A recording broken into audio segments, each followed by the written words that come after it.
oleh Imam Bukhari dan juga Muslim daripada Ibn Umar radhiyallahu anhuma, bila mana dia menyatakan anna Rasulullah sallallahu alaihi wasallam qala umirtu an uqatila an-nasa hatta yashhadu an la ilaha illallah wa anna Muhammadar Rasulullah wa yuqimus salah wa yu'tuz zakah fa idza fa'alu dhalika asamu minni dima'ahum wa amwalahum illa bihaqqil Islam wa hisabuhum 'ala Allah ta'ala atau kama qala.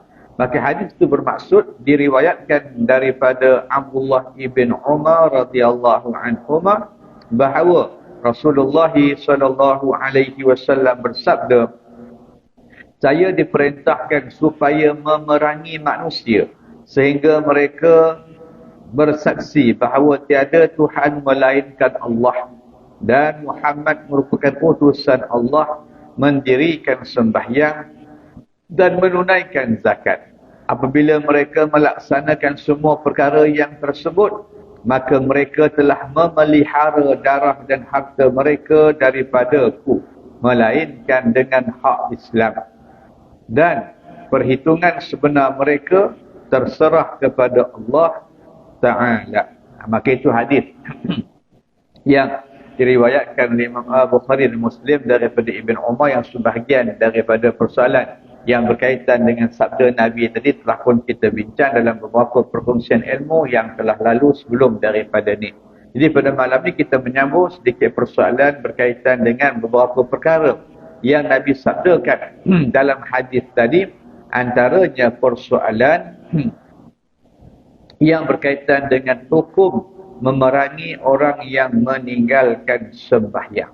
Jadi ketika mana apa yang boleh kita faham di dalam hadis itu, maka Nabi menyatakan bahawasanya ketika mana seorang tadi tidak berada dalam keadaan beriman kepada Allah, tidak berada dalam keadaan melaksanakan apa yang telah pun diperintahkan oleh Allah Subhanahu wa taala, ketika mana dia telah beriman, maka ketika itu diri dia terdedah daripada persoalan yang Nabi sebut, bahawasanya mereka itu ataupun diri manusia tadi boleh diperangi ataupun boleh dikenakan tindakan. Jadi ketika mana dalam persoalan ini, maka timbul beberapa persoalan yang berkaitan dengan orang-orang yang meninggalkan beberapa kefarduan yang difardukan oleh Allah Subhanahu wa taala. Antaranya persoalan sembahyang 5 waktu yang diwajibkan oleh Allah Subhanahu wa ta'ala. Maka dalam muka surat yang ke-320 dalam kitab yang kita gunakan sebagai rujukan ini, terjemah daripada kitab asal, menyatakan ini membuktikan bahawa memerangi orang yang meninggalkan sembahyang adalah perkara yang diijma'kan. Jadi kata Imam Ibn Rajab Al-Hambali, berdasarkan kepada pandangan para ulama', jadi semua ulama' menyatakan bahawasanya orang yang meninggalkan sembahyang ini, maka mereka boleh diperangi.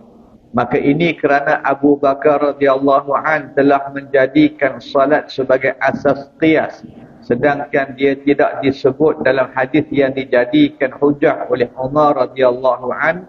Maka apabila Abu Bakar cuma memahami perkara itu daripada sabda Nabi sallallahu alaihi wasallam yang bermaksud melainkan dengan haknya, begitu juga zakat, kerana ia salah satu daripada hak-haknya, maka semua itu sebahagian daripada hak-hak Islam. Maka telah pun kita kongsikan sebelum daripada ini tentang bagaimana timbul persoalan ataupun pemahaman yang agak berlainan di antara Abu Bakar dengan Sayyidina Umar radhiyallahu anhu ketika mana dinyatakan oleh Imam Ibn Rajab Al-Hambali dalam persoalan memerangi manusia-manusia yang mananya meninggalkan apa yang menjadi kewajipan, sedangkan pada segi zahirnya mereka mengucap 2 kalimah syahadah. Maka telah pun kita bincangkan dalam persoalan itu bagaimana pandangan Abu Bakar dan bagaimana pandangan Sayyidina Umar, dan juga punca mereka memahami persoalan hadis ini dari dua sudut yang berbeza. Jadi dalam masalah ini juga, maka kata Imam Ibn Rajab Al-Hambali, kalau kita merujuk balik kepada persoalan yang kita nyatakan tadi, maka persoalan mereka yang meninggalkan sembahyang ini, maka kata para ulama yang disebut oleh Imam Ibn Rajab Al-Hambali sebagai apa yang diijma'kan, menyatakan bahawasanya mereka boleh mana kata diperangi. Mereka boleh dikenakan tindakan. Mereka boleh maknanya dikenakan sesuatu hukuman. Maka di antara dalil-dalil wajib memerangi orang yang meninggalkan sembahyang ialah sebuah hadis yang diriwayatkan oleh Imam Muslim daripada Ummu Salamah radhiyallahu anha bahawa Nabi sallallahu alaihi wasallam bersabda, "Yusta'malu 'alaikum umara'u fata'rifuna wa tunkirun, faman ankara faqad bari'a wa man kariha faqad salima, walakin man radiya wa taba'a faqalu ya Rasulullah ala nuqatiluhum qala la ma sallu." Baik, maka apa yang disebut dalam sabda tadi yang menjadi dalil ataupun yang menjadi hujah dalam kata para ulama orang yang tak sembahyang ni, maka dia boleh dikenakan tindakan, boleh diperangi dan seumpamanya. Maka hadis tadi bermaksud ramai pemimpin yang akan dilantik di kalangan kamu, lalu kamu akan mengetahui kejahatan yang mereka lakukan dan mengingkarinya. Maka sesiapa yang mengingkarinya dengan tangan ataupun lisan, maka dia terlepas. Dan sesiapa yang membencinya dengan hati, jika dia tidak mampu dengan lidah dan dengan tangan, juga dia akan selamat. Tetapi sesiapa yang redha dan mengikut perkara yang salah, maka dia tidak akan terlepas ataupun tidak akan selamat. Maka para sahabat pun bertanya, "Wahai Rasulullah, tidakkah boleh kami memerangi mereka?" Jawab baginda, "Tidak, selagi mereka menunaikan sembahyang." Maka Nabi cerita dalam satu zaman nanti akan ada pemimpin-pemimpin di kalangan umat Islam ni yang dilantik, yang dipilih. Di manusia ni biasalah, ada yang maknanya taat pada Allah, ada yang dalam keadaan menyimpang daripada ajaran Allah Subhanahu Wa Taala. Maka pada ketika itu kata Nabi, sesiapa di kalangan rakyat ini yang tidak bersetuju dengan tindakan-tindakan yang salah yang dilakukan oleh pemimpin, kemudian dia menasihati ataupun dia tak setuju dengan cara mananya lisan, dengan cara tangan, ataupun dengan kekuasaan yang ada pada dia, dengan keupayaan yang ada pada dia, maka dia cuba membetulkan kesilapan, membetulkan kesalahan, mencegah kemungkaran yang berlaku, maka Nabi kata mudah-mudahan dia terselamat.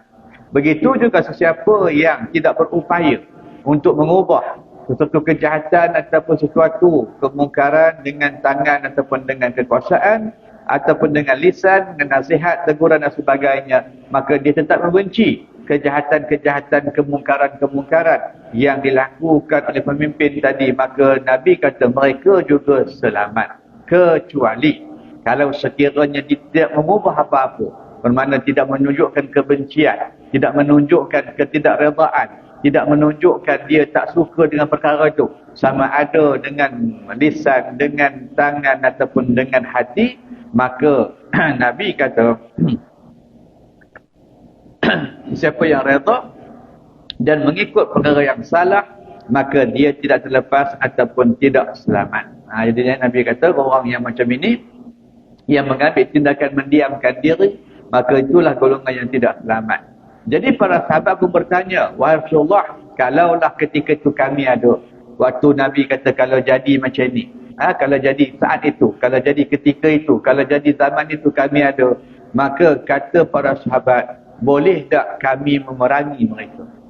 Boleh tak kita mana kata keluar menentang pemimpin-pemimpin yang macam ini? Yang mana dari kalangan umat Islam tapi melakukan kemungkaran yang banyak, melakukan perkara-perkara yang salah. Jadi kata Nabi apa dia? Kata Nabi, tak boleh selagi mereka menunaikan sembahyang. Jadi maksudnya, apa yang boleh kita faham daripada hadis ni, maka kata para ulama mereka yang meninggalkan sembahyang tadi memang boleh diperangi. Tapi Nabi kata tadi, kalau selagi mana mereka sembahyang, walaupun banyak kemungkaran yang dia buat sebagai pemimpin, mau menyalahguna kuasa, buat itu, buat ini, tak? Selagi mana dia menunaikan sembahyang, maka Nabi tak bagi sahabat untuk memerangi jenis pemimpin yang macam ini. Maksudnya dari segi apa yang boleh kita fahami, selagi mana orang tadi maknanya menunaikan sembahyang, melaksanakan kewajipan-kewajipan yang diperintahkan, maka ketika itu mereka tidak boleh diperangi. Kecualilah ada beberapa sebab yang membolehkan perkara tadi. Umpamanya tindakan dia tadi membawa kepada dalam keadaan maknanya memberikan pengaruh kepada orang lain, ataupun golongan-golongan yang tidak sembahyang yang mempunyai kekuatan, mempunyai pengaruh yang luas, mempunyai sesuatu yang boleh menyebabkan orang lain juga tak sembahyang dan sebagainya, maka ketika itu lain ceritalah. Cuma dari sudut maknanya diri orang tadi, kalau sekiranya dia tidak melakukan tidak meninggalkan perkara itu, maka kata Nabi, maka mereka tidak boleh diperangi. Jadi faham daripada persoalan ini, maka kata para ulama, orang yang meninggalkan sembahyang tadi, maka mereka boleh diperangi, mereka boleh dikenakan tindakan, mereka boleh dikenakan sesuatu hukuman. Baik. Kemudian timbul persoalan yang berkaitan dengan memerangi orang yang meninggalkan rukun Islam yang lain. Kalau sembahyang tu tak apalah. Atau kita kata kalau sembahyang tadi kita faham dah dalam keadaan maknanya perkara-perkara itu telah pun disebutkan oleh para ulama. Cuma kalau orang tadi meninggalkan rukun-rukun Islam yang lain, seumpama puasa, seumpama zakat, seumpama haji, maka bagaimana keadaan orang yang macam ini? Maka orang yang meninggalkan rukun-rukun Islam yang lain juga wajib diperangi, sebagaimana hukum orang yang meninggalkan sembahyang dan ataupun zakat. Serupalah, kata para ulama, sama aja. Sama ada meninggalkan sembahyang ke, meninggalkan zakat ke, ataupun meninggalkan fardu haji ke, meninggalkan puasa, maka hukumnya tetap sama, di mana mereka wajib diperangi andai kiranya ada syarat-syarat tadi. Maksudnya mereka ada kekuatan. Contohnya kelompok mereka ramai dan tindakan yang mereka buat tadi boleh mempengaruhi maknanya orang lain untuk sama-sama meninggalkan, untuk sama-sama tidak melaksanakan apa yang diperintahkan oleh Allah Subhanahu Wa Taala, maka ketika itu kata para ulama, mereka ni wajib dikenakan tindakan. Di mana Ibn Shaybah meriwayatkan daripada Hanzalah Ibn Ali Ibn Al-Asqa bahawa Abu Bakar radhiyallahu an telah mengutuskan Khalid Ibn Al-Walid serta memerintahkan beliau supaya memerangi manusia di atas 5 perkara. Pernah satu hari Abu Bakar ni utuskan Khalid Ibn Al-Walid untuk kata memerangi mereka yang terpesong ataupun maknanya tersasar daripada 5 perkara. Maka beliau berkata, sesiapa yang meninggalkan satu daripada 5 perkara itu, maka perangilah mereka, sebagaimana kamu memerangi orang yang meninggalkan kelima-limanya, iaitu bersaksi bahawa tiada Tuhan melainkan Allah Subhanahu Wa Taala dan Muhammad adalah utusannya, mendirikan sembahyang, menunaikan zakat dan berpuasa pada bulan Ramadan. Jadi itu pesan Sayyidina Abu Bakar tadi dalam keadaan dia beritahu kepada Khalid Ibn Al-Walid, siapa-siapa yang meninggalkan salah satu daripada perkara tadi, maka orang itu ataupun kelompok itu boleh diperangi, sebagaimana kalau mereka meninggalkan kelima-lima perkara yang disebutkan sebagai mengucap 2 kalimah syahadah, menunaikan sembahyang, menunaikan zakat, berpuasa dan seterusnya. Maka itu yang disebut sebagai persoalan hujah ataupun dalil yang dipegang oleh para ulama dalam persoalan memerangi orang yang meninggalkan rukun Islam yang lain. Kemudian Sa'id ibn Jubair berkata, Umar ibn Al-Khattab radhiyallahu anhu berkata, kalau seluruh manusia meninggalkan haji, niscaya kami akan memerangi mereka sebagaimana kami memerangi mereka kerana meninggalkan sembahyang dan juga zakat.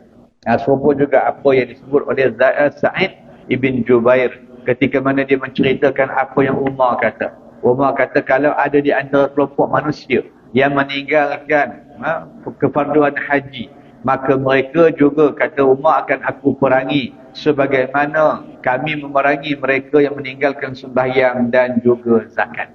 Baik. Ini adalah kerana hukum memerangi kumpulan atau golongan yang enggan melaksanakan salah satu daripada 5 kewajipan Islam yang tersebut. Jadi maksudnya bukanlah perangan, bermakna kalaulah ada satu puak, dia ada syarat dia. Ada satu puak ataupun kelompok yang memang diisytiharkan kami tak nak sembahyang, dia kata.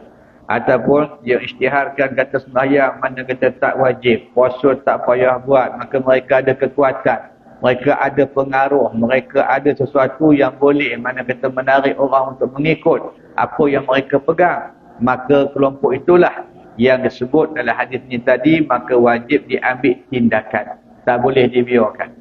Kerana apa? Kerana kekuatan tadi, kerana pengaruh tadi, kerana sesuatu yang ada pada pada diri mereka. Itu yang kata Sayyidina Umar tadi. Kalau ada di kalangan kelompok-kelompok ini, ada yang mana mempunyai kekuatan, mempunyai pengaruh dan seumpamanya melakukan perkara tersebut, maka mereka wajib diperangi, wajib dikenakan tindakan supaya apa yang mereka jadikan pegangan tadi tidak mempengaruhi orang yang lain. Sebagaimana Abu Bakar yang mana kata mengutuskan pasukan untuk memerangi kelompok yang enggan menunaikan zakat pada zaman dia menjadi khalifah, dengan beralasan bahawasanya waktu tu Nabi dah pun wafat, maka perintah zakat tak perlu lagi dah. Sedangkan kelompok yang enggan tu tadi dia ramai, orangnya ramai, kemudian mempunyai kekuatan dari segi senjata, boleh pengaruh orang lain.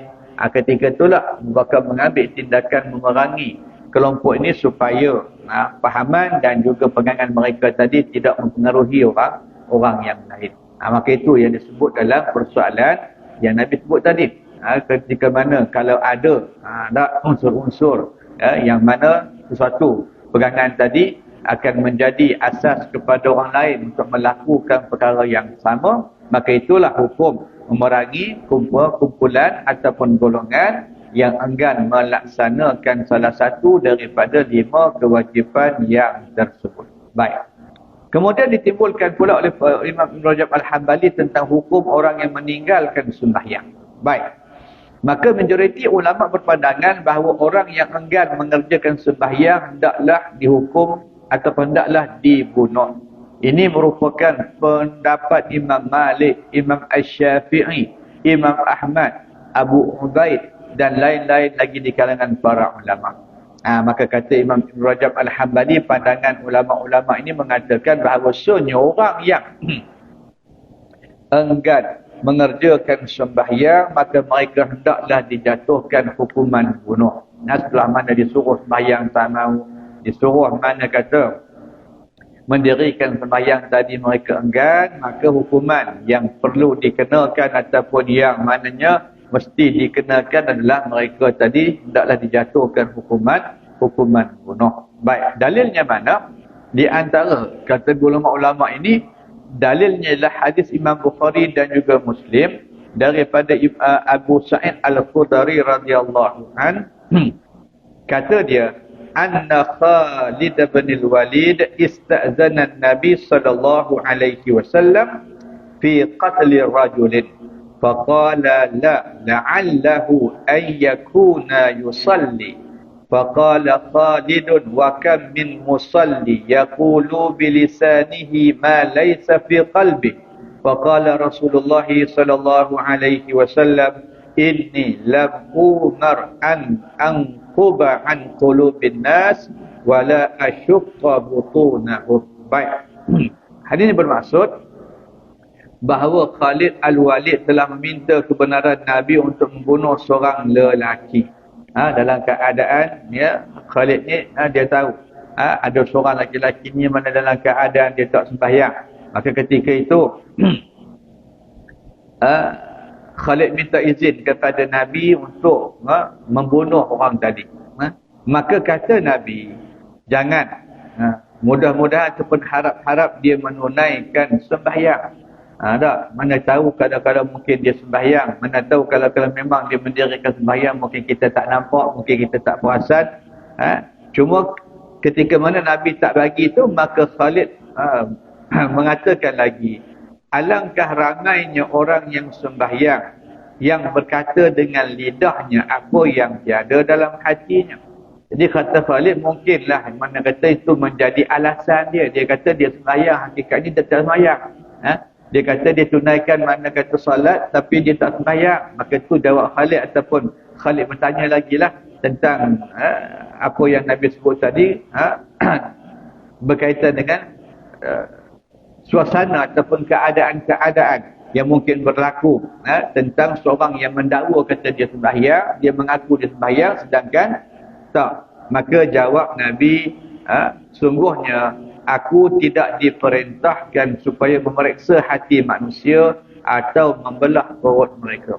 Tapi Nabi tak bagi. Dalam keadaan tak boleh. Selagi mana nyata ataupun kita tak pasti perkara itu, maka ya, tindakan-tindakan yang kita rasa patut diambil tak boleh diteruskan. Jadi Nabi kata Nabi tidak diutuskan untuk memeriksa hati manusia. Kita tak disuruh sampai ke tahap nak periksa betul ke tidak apa yang dia kata, ataupun melihat kepada hakikat apa yang dia lakukan. Cukup sekadar kita berhukum dengan yang zahir. Dan juga Nabi mengatakan bahawasanya aku tidak diutuskan untuk membunuh manusia. Maka itu yang Nabi beritahu kepada Khalid ketika mana Nabi melihat Khalid macam tak puas hati. Bila Nabi tak berapa nak beri kebenaran untuk dia melaksanakan apa yang dia nak buat. Baik. Kemudian begitu juga dalam Musnad Imam Ahmad ibn Hanbal diriwayatkan daripada Ubaidillah ibn Adi Al-Khiyar tentang apa yang bermaksud bahawa seorang laki-laki Ansar memberitahu beliau bahawa lelaki itu telah datang menemui Nabi SAW lalu meminta kebenaran baginda untuk membunuh seorang lelaki-laki yang munafik. Ada satu cerita lagi, ya. Ada seorang laki-laki datang jumpa dengan Nabi minta izin nak bunuh seorang ni. Pasal apa? Pada anggapan laki-laki ni dia ni dah dalam keadaan jadi orang munafik. Maka Nabi pun bersabda, bukankah dia bersaksi bahawa tiada Tuhan melainkan Allah? Nabi tanya, bukan ke orang yang kamu kata munafik tu mengucap 2 kalimah syahadah? Kerana bila sebut kata munafik ni, orang munafik ni tidak ada di kalangan orang yang kafir. Munafik ni ada di kalangan orang yang beriman. Dekat bahawasanya mereka juga mengucap 2 kalimah syahadah. Mereka juga kadang-kadang sembahyang, puasa dan sebagainya, tapi ada sifat-sifat munafik dalam diri, dalam jiwa mereka. Jadi bila laki-laki ni minta izin pada Nabi nak bunuh orang munafik ni, maka Nabi kata bukankah dia mengucap 2 kalimah syahadah? Maka jawab laki-laki tadi, ya, tetapi syahadahnya tidak boleh diterima. Jadi alasan laki-laki ni tadi, memanglah Rasulullah dia mengucap 2 kalimah syahadah, tapi tindakan-tindakan dia ataupun sikap dia, perangai dia yang munafik itu menunjukkan seolah-olah syahadah yang dia ucapkan tadi itu tak ada nilai apa-apa. Sekadar nak menyembunyikan sifat kemunafikan dia je. Sekadar dia mengucap untuk menunjukkan dia pun Islam juga. Sekadar kadang-kadang untuk melindungi diri dia. Sekadar kadang-kadang untuk menutup sifat-sifat munafik yang ada dalam hati dia. Maka itu alasan ataupun hujah laki-laki tadi setelah mana Nabi kata, bukankah orang yang kamu kata munafik itu mengucap 2 kalimah syahadah? Maka kata dia, ya, tetapi syahadahnya tidak boleh diterima. Maka Nabi bertanya lagi, bukankah dia bersaksi bahawa Muhammad itu utusan Allah? Bukankah maknanya dia juga menyatakan bahawasanya Muhammad itu merupakan utusan Allah? Maka laki-laki tadi menjawab lagi, ya. Maka baginda bertanya lagi, bukankah dia menunaikan sembahyang? Maka jawab lelaki tadi, ya wahai Rasulullah, tetapi sembahyangnya tidak diterima.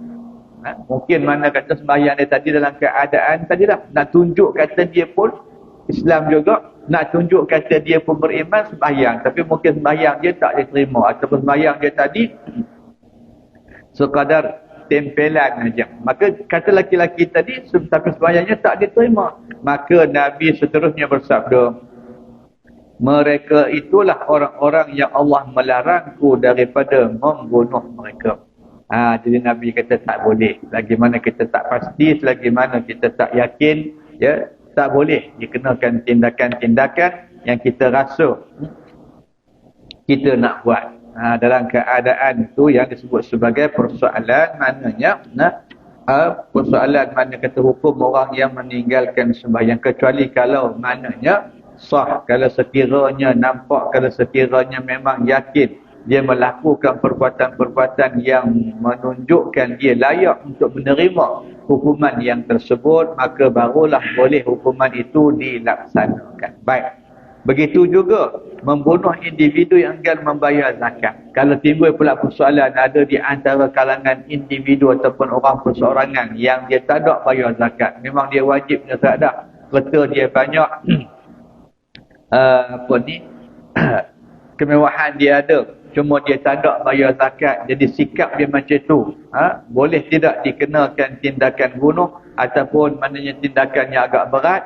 Maka berhubung hukum membunuh individu yang enggan membayar zakat, maka ulama yang mewajibkan membunuh orang yang enggan menunaikan sembahyang mempunyai dua pandangan. Jadi dalam masalah ini ulama berbeza pandangan. Yang tadi itu lebih kurang kata Ibn Rajab Al-Hambali, ijma' ulama mengatakan kalau memang dia istihadkan sembahyang tak wajib ataupun dia mengingkari kefarduan sembahyang, maka ya dia tadi boleh dikenakan tindakan yang agak berat sampai ke tahap dibunuh. Cuma bila mana dalam keadaan enggan membayar zakat, tak ada bayar zakat, maka ketika itu ulama-ulama yang berpendapat dalam masalah orang meninggalkan sembahyang, maka mereka berselisih pendapat dalam masalah ini. Pendapat golongan yang pertama menyatakan bahawasanya orang yang enggan membayar zakat juga perlu dikenakan tindakan bunuh. Ini pendapat yang masyhur daripada Imam Ahmad, dan dalilnya ialah hadis Ibn Umar radhiyallahu anhuma yang ini. Mana yang kita baca ni lah. Yang Nabi kata, aku diperintahkan untuk memerangi mereka yang manusia, melainkan mereka yang mengucap dua kalimah syahadah, menunaikan sembahyang dan membayar zakat. Jadi daripada hadis ini, setengah ulama mengatakan wajib juga ataupun mesti juga orang ni dibunuh kerana keengganan dia untuk membayar zakat yang diwajibkan, yang difardukan oleh Allah Subhanahu Wa Taala. Dan pandangan yang kedua mengatakan dia tidak boleh dibunuh. Ini adalah pendapat Imam Malik, Imam Asy-Syafi'i dan Imam Ahmad dalam salah satu riwayat beliau. Jadi ada dua pandangan dalam masalah orang yang tak sembahyang, semua lebih kurang sepakat. Tapi dalam masalah orang yang tak nak bayar zakat ada dua pandangan. Setengah kata boleh kena bunuh, setengah ulama kata tak boleh dibunuh. Baik.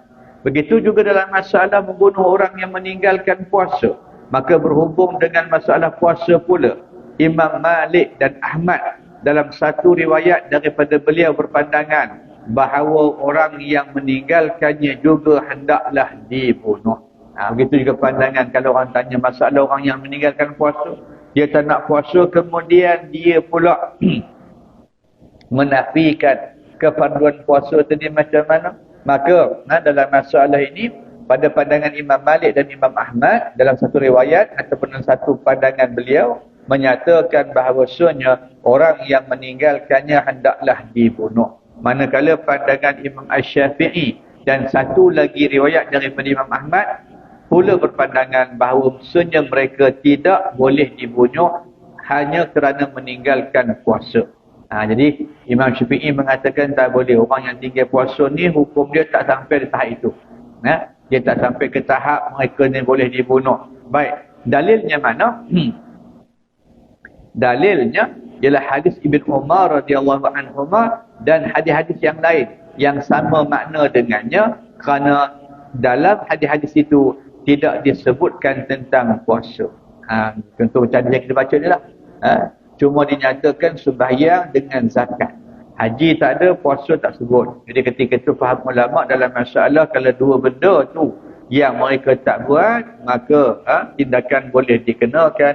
Tapi kalau sekiranya mereka tak lakukan perkara yang lain ataupun kefarduan yang lain, maka tak bolehlah tindakan tu sampai ke tahap mereka dibunuh ataupun dikenakan tindakan yang agak berat dan seumpamanya. Maka ini apa yang disebut sebagai pandangan para ulama secara ringkas dalam persoalan mereka yang meninggalkan beberapa kefarduan yang diwajibkan oleh Allah, walaupun mereka mengaku diri mereka sebagai seorang Muslim ataupun orang yang beriman kepada Allah Subhanahu wa ta'ala. Baik. Kerana inilah dalam satu riwayat oleh Abu Talib, Imam Ahmad berkata, tidak ada hadis yang menyebut tentang puasa. Namun diriwayatkan daripada Ibn Abbas radhiyallahu anhuma secara marfu' dan juga mauquf. Sesungguhnya sesiapa yang meninggalkan dua kalimah syahadah, salat atau puasa, dia menjadi kafir dan halal darahnya, tetapi meninggalkan zakat dan haji tidak begitu. Cumanya ini riwayat daripada Ibn Abbas, cuma dia sampai ke tahap marfu' ataupun mauquf saja. Mana dia berhenti takat sahabat. Dia tak pergi pada Nabi. Mungkin ni perkataan sahabat bukan perkataan Nabi. Jadi itu yang Imam Ahmad kata tadi, pada dia tadi tak adalah hadis yang menyebutkan orang yang meninggalkan puasa tadi boleh dibunuh. Walaupun ada satu riwayat yang disebut sebagai riwayat daripada Ibn Abbas yang mengatakan sesiapa yang meninggalkan dua kalimah syahadah kemudian sembahyang atau puasa, dia jadi kafir. Maka bila jadi kafir, halal darahnya, tetapi tidak kalau sekiranya meninggalkan zakat dan juga haji. Cuma hadis ini ataupun riwayat ini kalau dilihat dari sudut periwayatannya, maka dia takat marfu' ataupun mauquf sahaja. Maka perkara ini telah pun disebutkan dalam huraian hadis, Islam dibina atas 5 perkara yang telah lalu. Itu hukum yang berkaitan dengan pandangan ulama berkaitan dengan orang yang meninggalkan puasa, sama ada mereka boleh dibunuh atau sebaliknya. Baik. Kemudian persoalan membunuh orang yang enggan menunaikan haji.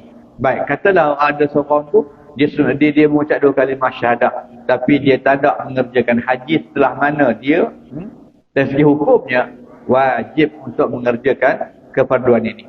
Maka terdapat 2 riwayat daripada Imam Ahmad mengenai hukum membunuh orang yang enggan menunaikan haji.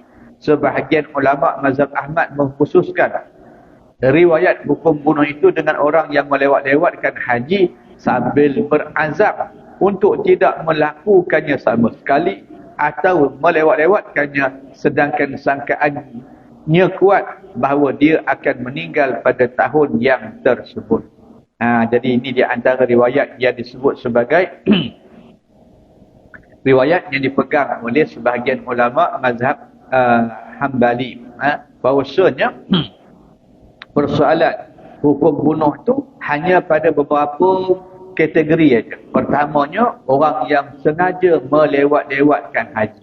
Kemudian sambil dia berazam tidak mahu melakukannya sama sekali. Contoh kata nama dah naik dah. Tahun ni nama dah naik, tiba-tiba kata dia saja tolak. Tanda dia kata.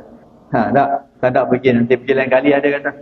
Maka dalam keadaan dia tolak tu pun ada keazaman. Dia ada niat dia untuk tak nak pergi langsung. Maka yang inilah kata sebahagian pandangan ulama dalam mazhab Hambali mengatakan orang macam inilah yang boleh dibunuh. Ataupun satu keadaan lagi, orang yang melewat-lewatkan urusan melaksanakan haji, sedangkan pada diri dia tahu dah mungkin nyawanya tak panjang, ataupun mana dalam keadaan ada halangan-halangan yang tertentu. Maka ni 2 golongan Makna kata yang boleh dibunuh pada pandangan sebahagian ulama-ulama mazhab Hambali.